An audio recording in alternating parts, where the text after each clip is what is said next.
It was 3 days of hard diplomacy for French President Emmanuel Macron. He first met President Putin, then he met President Zelensky, and then finally other European leaders, including the German Chancellor in Berlin. Macron, who on Monday had a 5-hour meeting with Vladimir Putin, said that the Russian president had told him that Russia would not be the source of an escalation. Meanwhile, the White House has said that the US president will soon engage with Macron over possible threats of a Russian invasion into Ukraine. Well, for more on this story, let's go across to our executive editor, Palki Sharma, who's joining us live from Kyiv. Thank you very much for joining us, Palki, and good to see you. President Emmanuel Macron said time was needed to solve the crisis, but the Kremlin refuted reports that Macron and President Putin had made progress towards de-escalation. Will this reaction by Russia likely affect Macron's diplomacy efforts and even credibility? I don't think it impacts Macron's credibility very much. I think Macron is being praised for the efforts that he's making. But if I were to sum up the outcome of that meeting between Macron and Putin and the meetings that Macron has held subsequently, I would want to quote what Joseph Borrell said, the EU foreign policy chief. He said that Macron's meetings have not produced a miracle, but they have created a sense of détente. There is a dialing down of hostilities. That is the EU's assessment. Having said that, Russia is watching very closely the fact that Europe is still a divided house, Eric. If you look at the developments over the past 24 to 48 hours, you'll see how European leaders are not on board. And when I say Europe, I don't mean just France and Germany. I mean all the countries. Slovakia is a country that borders Ukraine. And we saw a scuffle in the Slovak parliament where some lawmakers tore down the Ukrainian flag and poured water over it. And they were protesting against a new agreement that the government wants to sign with the Americans that allows American troops to be stationed in their country and to use 2 of their Air Force stations free of cost, free of charge for the next 10 years. So the Slovaks are not on the same page. We also saw a meeting between the leaders of Germany, Poland and France. And they all came out with the same anodyne statements. Our top priority is to prevent a war. Well, everyone's priority is to prevent a war. But where are those efforts going? So while there's a lot of talk, a lot of meetings, there is no substantial shift in the mood here. What has the US response been to all what is happening in the European camp, with Macron taking the lead to diffuse the tensions? The Americans have made an interesting statement. We heard from Jen Psaki, the spokesperson of the White House, and she said that while we welcome all of these diplomatic efforts, we are going to believe it only when we see it for ourselves. What does that tell you? That Americans want to be in charge, and they will not believe if their European partners say that progress is being made. Americans will confirm it when they see it for themselves. That is the statement coming from the White House.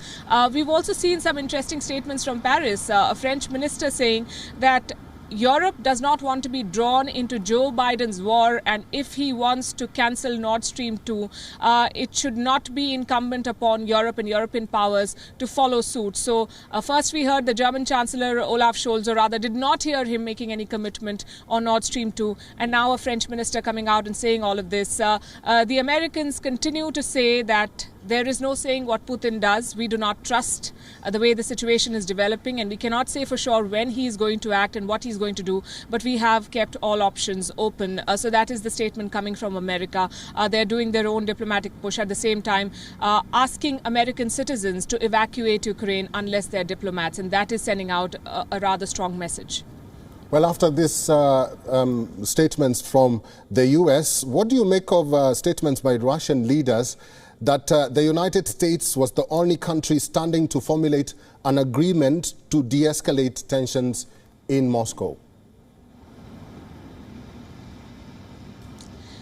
The Russian camp is very clear, Eric, in the fact that they are not giving any concessions. And from the indications that we are getting here in Kyiv, the European leaders come and build pressure on Kyiv to unilaterally give some concessions on the Minsk agreement. I can say this, what Emmanuel Macron brought from Moscow is not something that Volodymyr Zelensky liked here in Kyiv. They're basically asking Kyiv to work on what has been agreed by everyone as a failed ceasefire agreement. The Minsk agreement the accord has not worked. It was signed in 2014 September and 2015 February. And this agreement basically gives an advantage to Moscow, and it's an agreement whose terms the current president of Ukraine is not comfortable with. And from the sense that we are getting on the ground, the Europeans are putting pressure on Ukraine to try and give more and to agree more to the terms of the Minsk agreement. If that happens, the two breakaway regions in the Donbas region, the separatist regions, are going to